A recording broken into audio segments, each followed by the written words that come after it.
Alright, here's hoping this works, because I'm using my other camera, which I can't see where it's pointing, but my poor phone's being run ragged, so we'll see what happens. I'm kind of slow moving today. I'm only 2/3 of the way through my coffee. But I think today I'm just gonna talk a little bit about us. Lately, with my research on trying to grow my YouTube channel, I've been trying to find out how and why some of my YouTube channels started and how they've grown over time. So today is April 4th, and I currently have 15 subscribers as of this morning.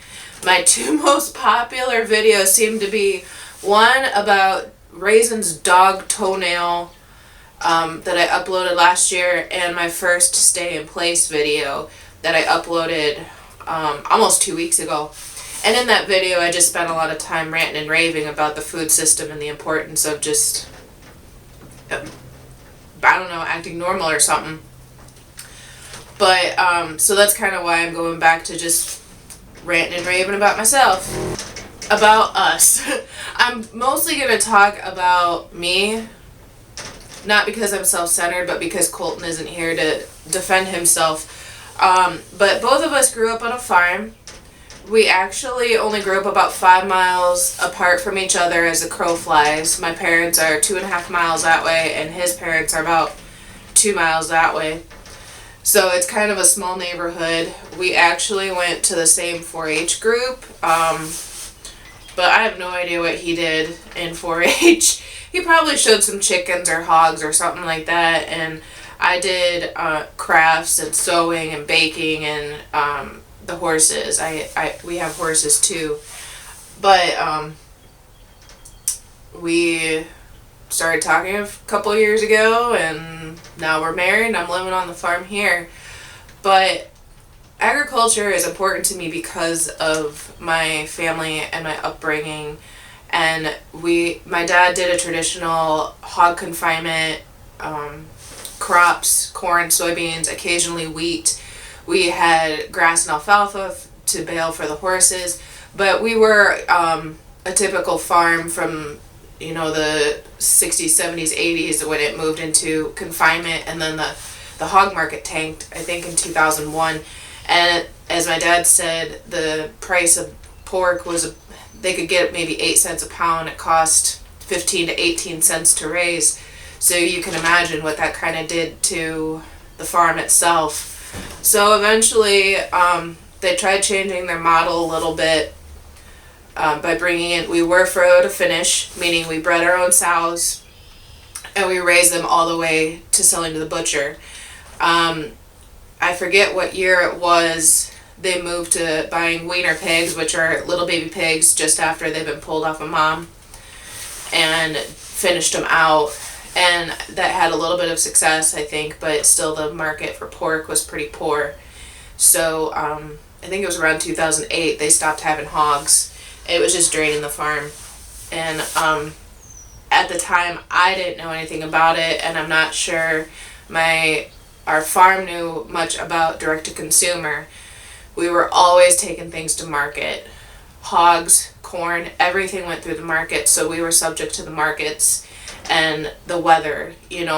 If we got flooded out, there went part of the crop. If it was a drought year, there went part of the crop. And there is crop insurance, but I'm not going to go into that, especially since I don't know enough about it. So I think it was either 2008 or 2012, and I'm sorry, I can't remember. They got out of hogs and went strictly to grain, corn and soybeans, and that was still by the market. But I started watching some YouTube a couple years ago, learning more about gardening and farming, and finding more about pastured pigs, pastured poultry, going direct to consumer, and then suddenly it just made sense. It's not necessarily easy to go direct to consumer because you also have to justify your expenses, but you are also you can dictate your price when you're going direct to consumer. If you can market, that's the biggest thing. If you can market your product, you can go direct to consumer. Whereas my family went to market, and any profit or loss was based on that market. We were subject to the markets, whereas going direct to consumer, you're almost subject to your own marketing abilities. And I'm not the greatest marketer, but maybe someday I'll get there. I'm learning. But it's just an interesting pendulum that swung back to the consumer, and I think that's the direction that if Colton and I grow this farm, that's probably like the direction that we're going to go. We can't be subject to the markets anymore. It's not benefiting the farmers like it used to. You know, you used to be able to get X amount of money per bushel for corn and soybeans, and then all of a sudden it drops, and it's really hard for farmers, and I see that stress, but I think I'm going to shift our stress to being able to sell that product instead of the stress of the markets. So I can dictate what I need to charge.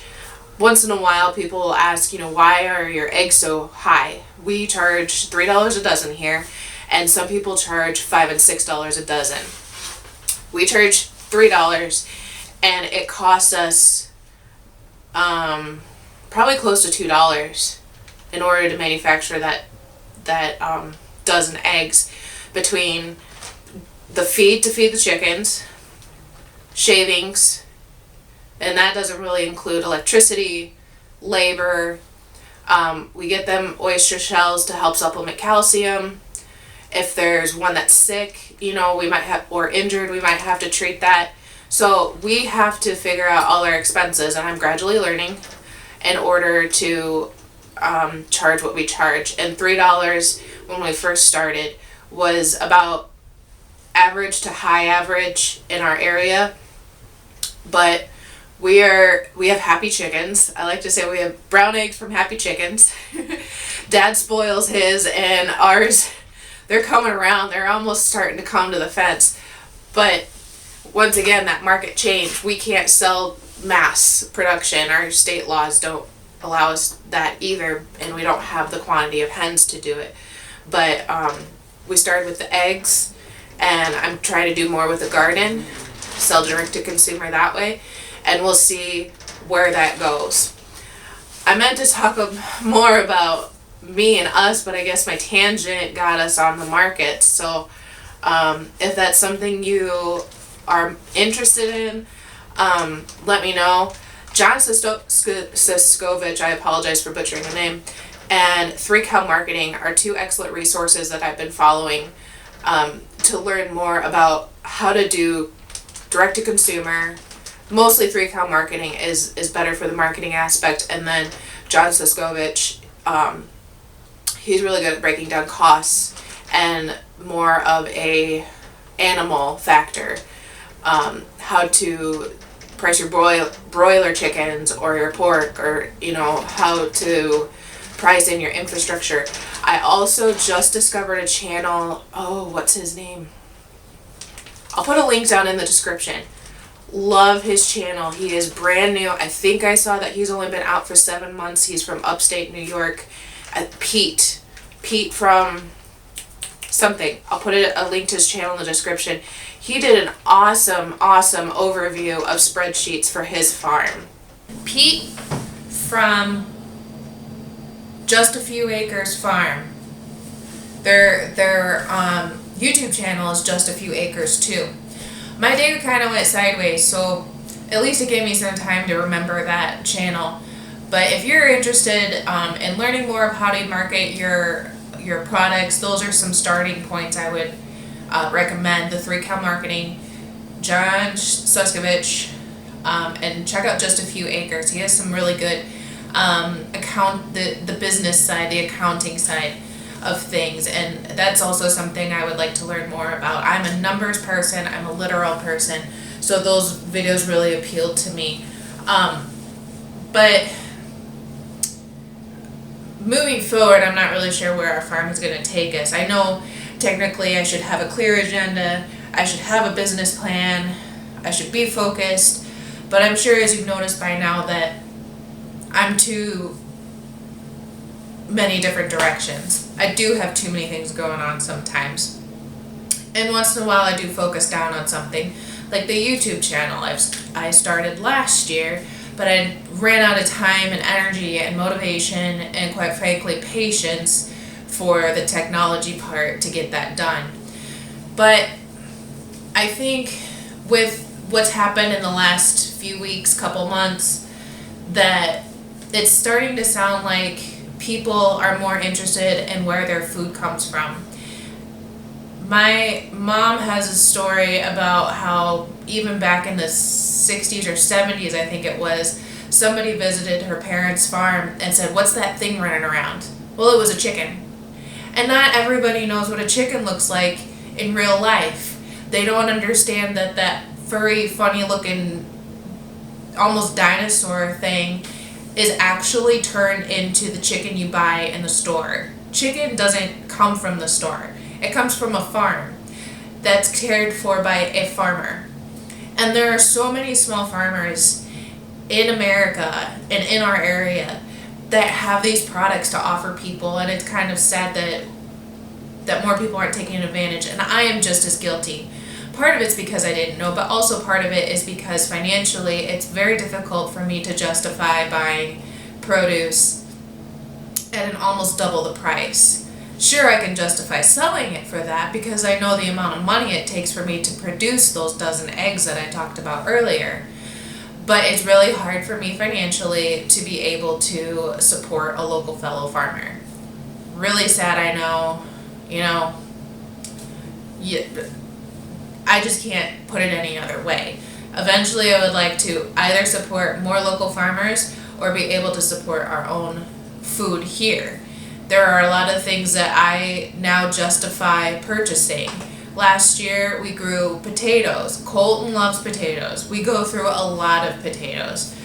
But at the end of the year, our yields and the amount of time it took to dig them up really wasn't worth the price that we could get at the store, or we found a local source for a dirt cheap price. Literally. Like, they came from the dirt and it was a dirt cheap price. So why I started a YouTube channel, that's kind of why I wanted to do this video. I am trying to find videos from fellow farmers about why they started their channel, how they started their channel, and how it's grown over time. You look back on some of these big channels and you go, man, they have 250,000 subscribers and their videos getting 1,500 views. And, there's a part of the competitive side of me that would really like to be there, but the reality is I'm not, and I may never be, and that's fine. But I want to know what they did and how they did it to get there. I am a student. I am always learning. I always want to know more. So sometimes that, bites me in the rear, but be what it may. But I am also doing this video for not just you, but for myself. So someday I can look back and say, I was there at one point. I had 15 subscribers on this date, and look how much I've grown since then. But I'm doing it so I can look back. I'm doing it so other people can find the information. I'm doing video YouTube for that reason, to spread information, to, who knows, maybe down the road I can monetize. I'm not gonna lie, every little bit helps. I'm also doing it for that now our archive system is digital. It's no longer going to the library. And I have a friend that's a librarian. So, hi, if you're watching, friend. A lot of it's gone digital. Video's gone digital. Photos have gone digital. And now our life, it's transitioning from writing in diaries to doing this thing called vlogging with a V, for those that don't know. So it's an archival of sorts. It's to provide information to other people like me who are looking for ways that farmers grew. They grew not only plants, they grew their business, they grew their YouTube channel. How is that changing over time? 2 years from now, can I look back and say, wow, I have come a long way? Or am I going to look back and go, yep, that tanked? I don't know. Only time will tell. But if you have YouTube channels that you really like, please let me know. I have had a couple referrals in just a few days. Wiccan Chickens, Homestead, I apologize if I messed that up. Southwest Homestead, and I apologize for messing that up. I'll put links for those down in the description. Thank you guys so much for including me in your community. But if you guys have other YouTube channels that you think would be in line with what I've been talking about or how I kind of operate, please consider putting a comment down below or adding your homestead. I would love to build my own personal community. Also, if you are a local farmer and you're interested in being on the channel, please let me know, because that's another reason why I want to do this channel, is to help other local small farmers network. You know, not every farm is going to go to the markets. Sorry, Tom is here wanting attention again. You went up here, buddy? But I think YouTube is starting to be an interesting way for farmers to market as well as build their business. YouTube is becoming more of a business for people, which is kind of interesting. Oh, there were claws involved in that. Thanks, Tommy. So, say hi, Tommy. So again, thank you for joining me. Consider subscribing. There should be a button somewhere down there. I haven't quite figured out all the little extra features to adding to a video. I'm slowly learning, but any tips and tricks are also appreciated. So let me know how everyone's doing. Maybe tomorrow I'll actually have some better content for you. No guarantees. It might just include me ranting more. But if you are a local farmer, please let me know. I'm pretty sure if you know who I am, you know if you're local. I'm not big on sending out a lot of personal information, but get in touch with me. I'd be more than interested in discussing something with you, doing a little video, and we'll see if we can build your business as well. Check us out, jctrustichomestead.com.